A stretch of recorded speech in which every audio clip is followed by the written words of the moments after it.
Take a look at this brand new railway line cutting through the heart of Kenya. Now look at this deep water port taking shape on the edge of the Arabian Sea in Pakistan. These projects sit thousands of miles apart, but they share the exact same financial backer, the government in Beijing. Over the last decade, China has spent more than $1 trillion laying concrete and steel well beyond its own borders. Beijing is spending this $1 trillion to physically re-engineer the map of global trade.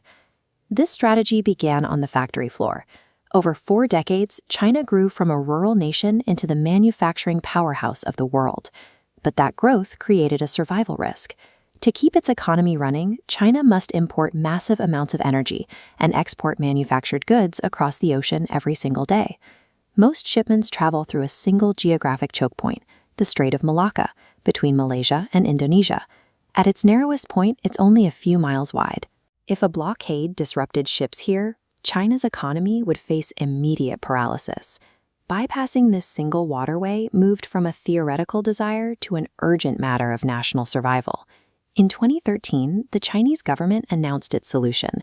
They called it the Belt and Road Initiative, a network of alternative trade routes radiating out from China. Take the China-Pakistan Economic Corridor. A direct line from western China to the Arabian Sea lets cargo circumvent the Strait of Malacca.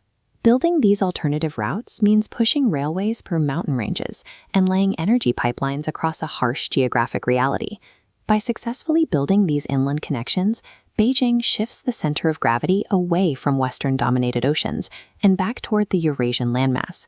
To pay for this construction, China acts as the bank, targeting developing nations with massive infrastructure loans. For host countries, the benefits are clear.